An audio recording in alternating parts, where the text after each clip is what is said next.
Bem-vindos ao Farofa Geek no YouTube, eu sou a Bu e hoje a gente vai falar sobre a série O Gambito da Rainha da Netflix. E O Gambito da Rainha é uma produção original Netflix, o que significa que você consegue assistir do conforto da sua casinha. E cada vez mais a nossa casa se tornou um novo cinema, né? Você tem muito mais conforto, você faz uma pipoquinha, você pode pausar a hora que você quiser para o banheiro, e é para transformar a nossa casa em uma experiência cinematográfica que a gente aqui do Farofa Geek tá de olho nessa Black Friday em Home Theater. E já que a gente não é bobo nem nada, a gente cadastrou lá no Promobit o Home Theater na nossa lista de desejos, porque assim, toda vez que tem uma promoção nova, o Promobit manda pra gente um e-mail, manda notificação no aplicativo pra gente comprar o nosso Home Theater. Confiar no Promobit é muito melhor do que você ficar checando todos os sites possíveis atrás daquela oferta, porque lá no Promobit, qualquer pessoa da comunidade consegue mandar uma oferta que é sempre verificada pela equipe especializada do Promobit. E assim você tem a garantia de que as ofertas elas são reais e seguras. Então fica aqui de olho na dica, não vai dar uma de vacilão nessa Black Friday, hein? Não fica indo atrás de promoção que na verdade é fake. Confia na gente, entra no Promobit e o link tanto do site quanto do aplicativo estão aqui na descrição do vídeo. E atenção, porque como a gente vai analisar a possível história real do Gambito da Rainha, esse vídeo vai ter spoilers sobre a série. Então se você não quer saber o que acontece na série, primeiro assiste, salva esse vídeo e volta pra cá depois. Nesse vídeo especificamente, a gente quer tirar uma dúvida que muita gente ficou se perguntando quando assistiu a série. Afinal de contas, essa série é baseada em uma história real? A Beth Harmon, ela realmente existiu? É isso que a gente vai responder pra vocês agora. E lá no final do vídeo, a gente vai falar sobre a segunda temporada. Será que vai ter segunda temporada? Fica aqui com a gente até o final do vídeo para descobrir. Chess isn't always competitive. Essa série é dos criadores Scott Frank e Alan Scott, sendo que o Scott Frank ele é o roteirista de Logan, aquele filme maravilhoso que lembra muito The Last of Us com o Hugh Jackman no elenco. A protagonista de O Gambito da Rainha é a Anya Taylor-Joy. Falar Taylor Swift. E a protagonista do Gambito da Rainha é a Anya Taylor-Joy. Ela faz o papel da Beth Harmon, que é uma órfã que aprende xadrez pelo zelador do orfanato. E aí ela é completamente habilidosa, ela é muito metódica, ela tem um raciocínio bem de exatas. E logo o zelador vê que ela tem um grande potencial de se transformar em uma enxadrista. Enxadrista. Gente, é uma palavra muito difícil, até o final desse vídeo eu vou conseguir falar ela sem ficar pensando. Mas enxadrista é alguém que é muito bom em xadrez. É o jogador de xadrez profissional. Mas vamos lá, essa história de superação de uma órfã mulher enxadrista super profissional no meio da Guerra Fria, ela é real? Infelizmente, essa história que mexeu com muita gente, que fez o xadrez voltar a ser cool, ela não é real. O Gambito da Rainha é baseado num livro de mesmo nome do escritor Walter Tevis, de 1983. E uma curiosidade triste é que o Tevis, o escritor do livro, ele morreu apenas um ano depois que o livro foi publicado. Desde a sua publicação, tiveram várias tentativas de trazer esse livro para as telas. A primeira delas foi com o roteirista e escritor Jesse Kornbluth, mas a mais famosa delas foi uma versão que seria dirigida pelo Heath Ledger. Isso mesmo, o Heath Ledger ele ia estrear na direção com esse longa, O Gambito da Rainha, e ele também atuaria no filme junto com a Ellen Page, que faria o papel da protagonista Beth Harmon. Só que, infelizmente, assim como a própria protagonista Beth Harmon, o Heath Ledger ele estava sofrendo com um vício em remédios controlados, algo que a gente só descobriu quando ele veio a falecer logo depois do lançamento do Cavaleiro das Trevas, filme pelo qual ele também ganhou um Oscar póstumo. Com a morte do Heath Ledger, infelizmente, esse projeto do Gambito da Rainha foi engavetado novamente. Até que, em 2019, a Netflix trouxe de volta esse projeto e para isso ela contou com a ajuda do Scott Frank, que criou, roteirizou e produziu a série O Gambito da Rainha. E para esse projeto, como a gente já falou lá no início, o Scott Frank ele se aliou ao Alan Scott, que era um produtor que tinha os direitos autorais do livro desde 1992 e ele estava inclusive como parte do projeto lá do filme do Heath Ledger. Foi uma decisão ótima isso, né? Porque em vez de adquirir aí os direitos autorais do Alan Scott, ele trouxe o Alan Scott para a produção. E apesar de não ser uma história real, o Gambito da Rainha, ele é inspirado em enxadristas muito famosos da história do xadrez. E a gente vai falar um pouquinho dessa inspiração em fatos reais agora. Só que antes, se você tá curtindo esse vídeo e você curte histórias reais por trás das obras, já se inscreve aqui no canal e assina o sininho de notificações, que aqui no canal a gente tem diversos vídeos só sobre esse tema, histórias reais. E isso da história do Gambito da Rainha ser inspirado em fatos reais é algo que o próprio autor Walter Tevis, ele dá pra gente a dica lá na nota do autor do livro. Essa nota do autor fala o seguinte: o xadrez esplêndido dos grão-mestres Robert Fischer, Boris Spassky e Anatoly Karpov são uma fonte de deleite para os jogadores como eu por anos. Considerando que o Gambito da Rainha é uma obra de ficção, no entanto, pareceu prudente omitir esses nomes do elenco dos personagens, nem que fosse para prevenir as contradições nos registros históricos. E vocês viram aí que na nota do autor ele fala de grão-mestre. O que é grão-mestre? Grão-mestre é um título dado pela Confederação Internacional de Xadrez aos jogadores exemplares. Então é um título vitalício que é concedido aos enxadristas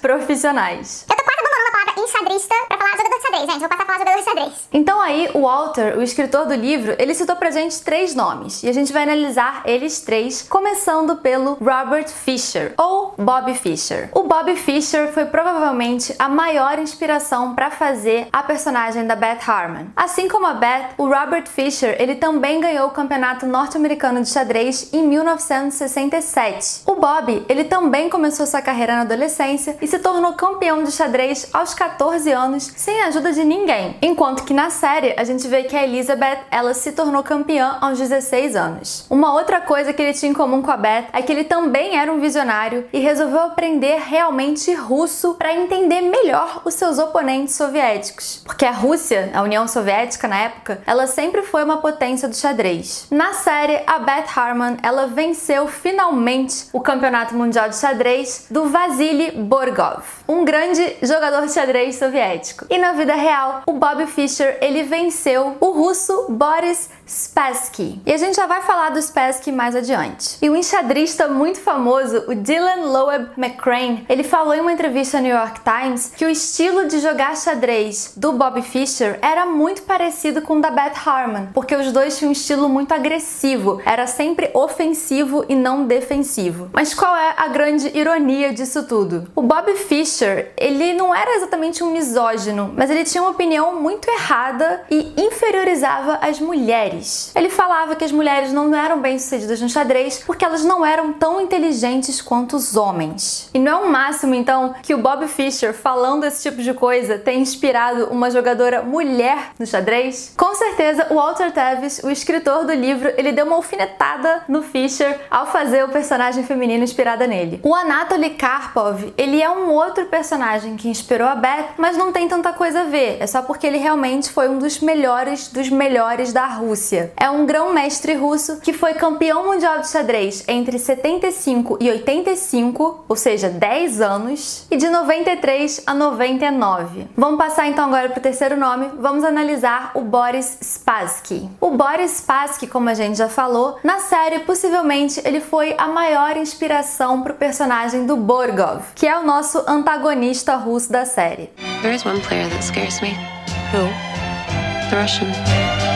Assim como Borgov, o Spassky também é um campeão mundial de xadrez. E depois de vários embates entre o Spassky e o Bob Fischer, sempre com o Spassky levando a melhor, em 1972, na disputa pelo Campeonato Mundial de Xadrez, finalmente o Bob Fischer teve a sua vitória. O que remete pra gente à cena final de O Gambito da Rainha. E como eu já falei aqui, o Bob e o Spassky, eles se enfrentaram diversas vezes, né? E essa rivalidade entre os dois é muito parecida com a rivalidade na série entre a Beth Harmon e o Borgov. E o Spassky tá vivo até hoje. E ele se lembra que uma das partidas que ele ganhou do Fischer, o Fischer saiu chorando. Muito similar à segunda partida da Beth Harmon e do Borgov, que ela fica com tanta raiva, tão pistola, que ela sai, né, nem cumprimenta ele, sai meio que chorando embora. Mas a série não é só inspirada em jogadores de xadrez reais. O próprio escritor Walter Tevis, ele falou que botou muito da sua história pessoal na história da Beth Harmon. Harmon. O Tevis, ele era um jogador de xadrez amador. Ele disse que ele aprendeu a jogar xadrez nas ruas da vizinhança, com seus irmãos e seus amigos. E quando a gente fala amador, não quer dizer que ele não sabia nada. Ele chegou uma época a ganhar um prêmio de $250 e ir para a categoria C, que é uma categoria amadora logo depois da iniciante. Na série a gente é apresentado um pouquinho, num dos primeiros episódios, essas categorias, né? Na primeira competição da Beth, explicam para ela que ela precisava de uma pontuação específica para jogar com os melhores. Então o Walter aqui, o nosso escritor, ele chegou até a categoria C, mas ele não insistiu na carreira de xadrez não. Continuou só jogando depois por lazer, mas lógico que essa paixão que ele tem pelo xadrez foi totalmente colocada no livro Gambito da Rainha. Ele diz que o livro é uma homenagem a mulheres brilhantes, que ele diz que não tinha tanto espaço antigamente, mas que agora, sendo o agora dele a década de 80, estavam começando a conquistar o seu espaço. Uma outra coisa que ele colocou de semelhança entre a vida pessoal dele e a personagem da Beth foi a exposição às drogas quando era criança. Não a drogas ilícitas, mas drogas lícitas. A gente vê lá em Gambito da Rainha que a Beth, ela era uma criança que foi exposta a tranquilizantes no orfanato, algo que infelizmente não era incomum naquela época, porque eram muitas as crianças para cuidar, não tinham tantos adultos assim, então drogavam as crianças para dar uma tranquilizada em todo mundo, para elas não ficarem enchendo tanto o saco e dando tanto trabalho. Já na infância do Walter Tevis, não era porque ele era de um orfanato, mas ele nasceu com uma doença reumática no coração, e por causa dessa doença reumática, ele teve que tomar muitas drogas controladas, remédios controlados, que não deixa de ser um tipo de droga e que pode causar dependência. Então ele fala da experiência catártica que ele teve ao escrever sobre o vício da Beth em Um Gambito da Rainha. Em uma entrevista do New York Times, que se vocês quiserem ler completa, a gente vai deixar aqui linkada na descrição do vídeo, ela é em inglês, bom falar isso, ele falou o seguinte: escrever sobre a Beth foi purificante. Havia certa dor, eu tive muitos sonhos enquanto eu escrevia essa parte da história, mas artisticamente eu não me permitia ser autoindulgente. Muito legal que o autor ele conseguiu, em vez de sofrer com esses traumas, ele teve uma experiência de catarse, de escrever sobre eles e dar seguimento à vida. Infelizmente, como a gente já falou, apenas um ano depois dele publicar esse livro, o Walter Tevis veio a falecer.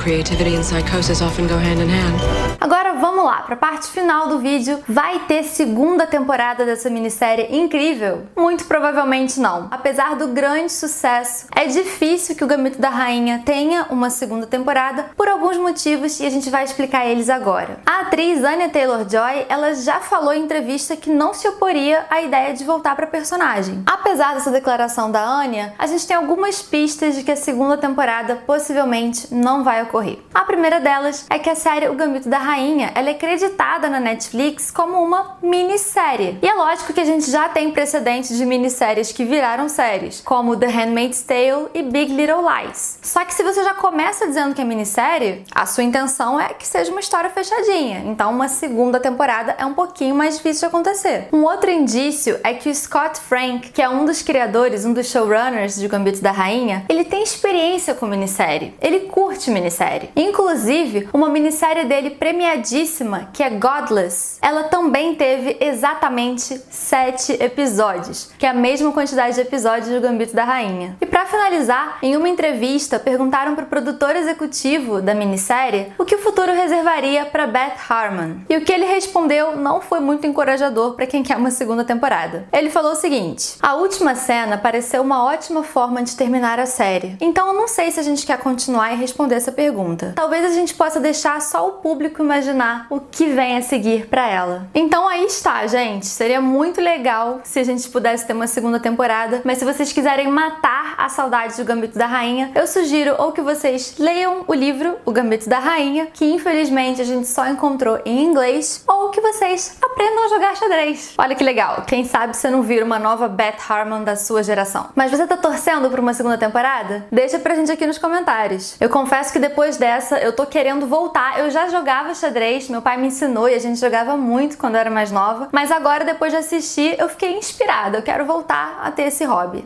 Genius and madness.